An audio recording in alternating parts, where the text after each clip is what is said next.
Hello everyone, my name is Emmanuel. I'm a web designer. I run a web design company and we make over 300 websites every year. And today I'm going to talk about the worst part of running your own business, and it's dealing with rude customers and dealing with chargebacks.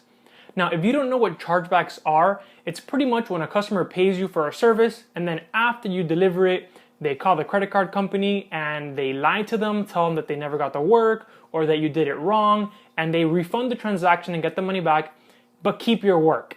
So they pretty much get your work for free, which is totally unfair. Running your own business, being a freelancer, making websites design, or doing anything that makes you self-employed is a lot of fun. But there is a dark underbelly to running your own business, and that is dealing with rude customers and dealing with chargebacks. So if you don't know what a chargeback is, it's when a customer pays you for a service, you deliver the service, and then either because they're trying to literally steal from you or because they're unhappy even though you completed your end of the agreement, they call their credit card company or their payment provider and they have the transaction reversed. Usually chargebacks happen, for example, if you order something from a website and it gets lost by UPS or by whatever shipping company and you never get it, your credit card company will return the money to you. That makes sense.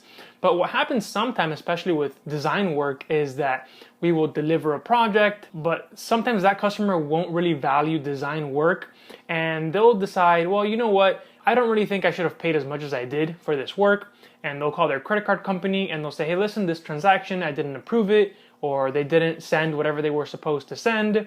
And because it's design work, and a lot of times we send it through email or through a link or through like a Dropbox or a Google Drive, it's hard for us to prove that we did the work, and the credit card company returns the money and we're stuck with nothing. So I want to talk to you a little bit about how you can avoid this and what you should do if you get a chargeback. So what I personally like to do is whenever I finish a website or even before I start, if they already have a website, I take screenshots of the before and of the after. And this has saved me a ton of times.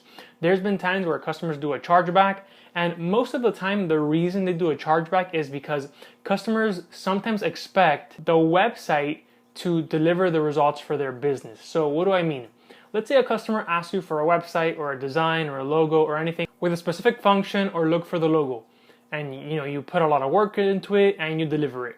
But a few months go by and the customer realizes that their business idea didn't really do too well, they didn't make any money from it, and their business ends up failing. Well, now they might feel that because their business idea wasn't good, because maybe it just wasn't a good idea, or maybe they didn't market it, or maybe there just wasn't a need for it in the marketplace, they think it's okay to go ahead and charge back the payments they made to designers, developers, and other people who created things for their company, which obviously is not okay. So here's what you can do to avoid. Like I said, first of all, if you're doing website work, take pictures of the website before and after. That will be your proof that you did the work. A lot of the times, if you see a chargeback on your invoice, you can contact the company and you can email them proof of the work that you did, and many times they will actually cancel that reversal and let you keep your payment. Another thing that can happen is you get a deposit for the work, and you should always ask for a deposit up front no matter what kind of work you're doing.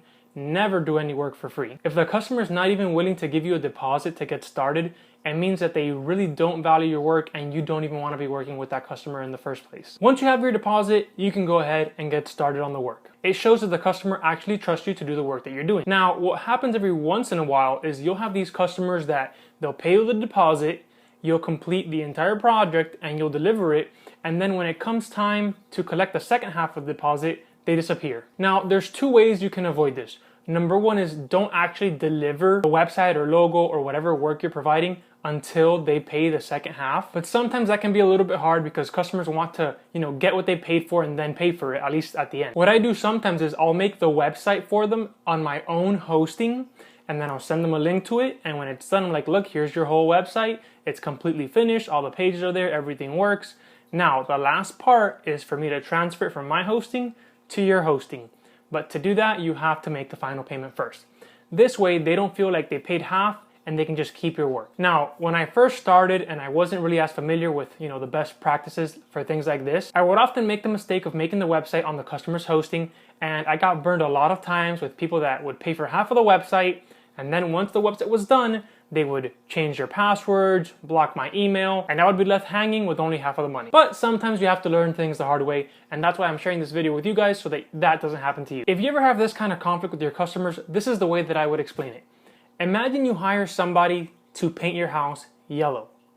The painter comes, they buy the materials, they show up, they paint your entire house yellow, and then once they're finished, you paid them half, and once they're finished, you're like, hey, you know what? I changed my mind. I don't really like my house to be yellow. I actually don't want it to be this color anymore. As a matter of fact, I want it to be a different color, so now I have to pay somebody else, and that's gonna cost me even more money, so I'm not gonna pay you the remaining balance. And that's completely wrong, because even if the customer changed their mind, that doesn't change the fact that there was an agreement for them to provide a certain service, and that service was provided. There's been times where I've had to tell customers, listen, we had an agreement, here's the contract, you wanted this service, you wanted a website with this many pages and this functionality, you got a website with this many pages and this functionality, and if you don't pay the remaining balance, I have to take you to court.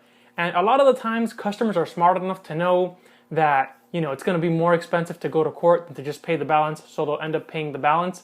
And a lot of times, I would use that as a last resource. Tell them, hey, listen, if you don't pay the remaining balance for the work provided, I'm going to have to take you to court. Even if you really don't intend to go to court, because that can be super complicated, just tell them that, because a lot of times that makes them realize, because deep down they know what they did is wrong.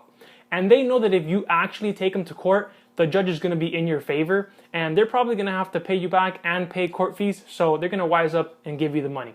But I would use that as a last resource. But those are just some tips that I wanted to share with you so that you guys don't get into this kind of trouble with some of these crazy customers out there. I hope it helps you. I hope you do great business. Thank you guys so much for watching. For more videos like this, remember to subscribe and hit the like button, and have an excellent day.